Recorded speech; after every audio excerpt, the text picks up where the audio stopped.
Well, we just recently recorded a live worship album. It was really cool. We packed out, a friend of ours has this awesome barn and this house attached to it in Nashville, and God gave us all these new songs, and so we're really excited about that right now and singing those new songs. But ultimately, our heart is just ministry and worship, and our heart is for our generation, you know, to see them turn back to the Lord and to see them come to the fullness of the gospel and to see Jesus become the center of their heart. And so we love worship, we love ministry, we love discipleship, and I believe that our generation is really hungry for the glory of God. You know, they're not hungry for better plans, they're not hungry for better videos and better media or better lights and sound.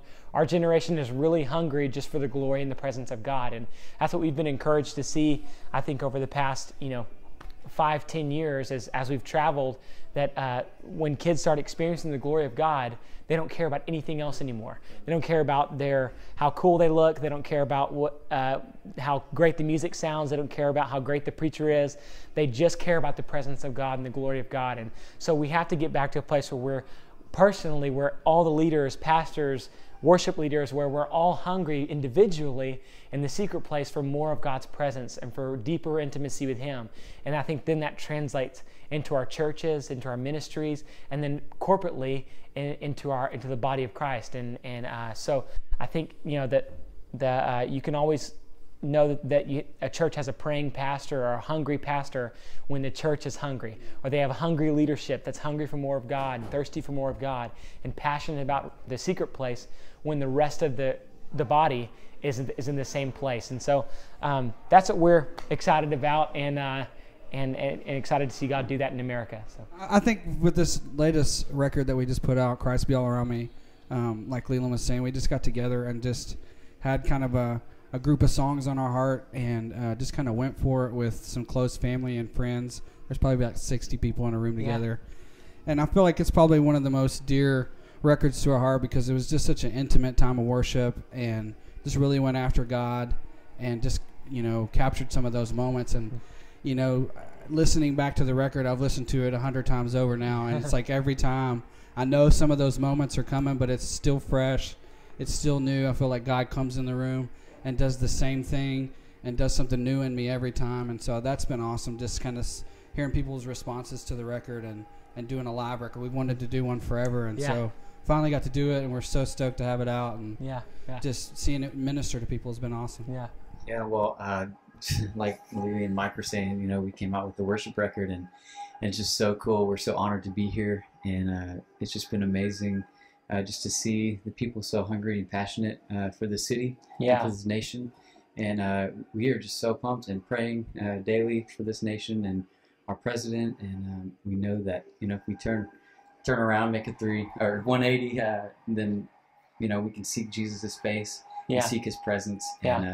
And that's where the change is going to happen. So we're just honored to be here at Celebrate America, and we've always been passionate patriots. I think our band is probably one of the more patriotic of the bands that we've been around, and we love talking about America. We love watching old documentaries about American history, and I love reading about, one of my favorites is reading about old revivals that have hit America in the past, and how important the body of Christ and the church has been in the founding of our nation. I think we tend to forget that. We think that, okay, government is for the politicians, and the church is supposed to do its own thing. And we look at separation of church and state, and we go, well, man, that just means we're just supposed to be in our own world and they're supposed to be in theirs. But if you look at the founding of America, all of our founding fathers, from guys like George Washington to, John Adams, all of these guys, they were on fire for Jesus. They had relationships with the Lord. They sought God. And not just that, but there are many also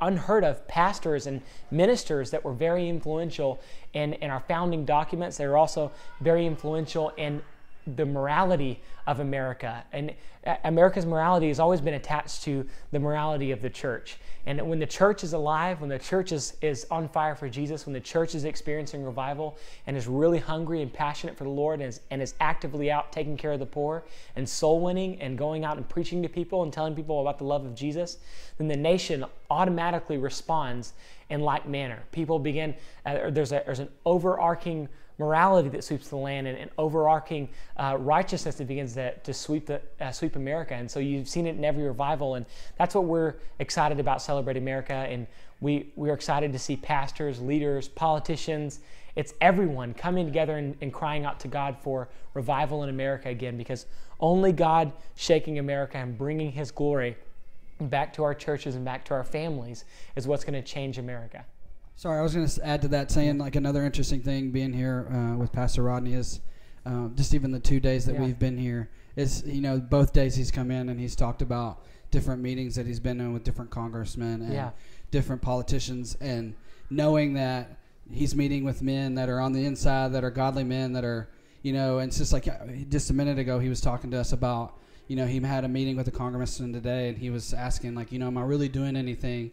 And Pastor Rodney was just like, yeah, you are. Like, it's just like just one is all we need. Yeah. And to hear him come back and say that we have several is even more amazing. And it's just like, so we need to pray for our politicians, pray for our congressmen, even in the local areas and the cities where you're from.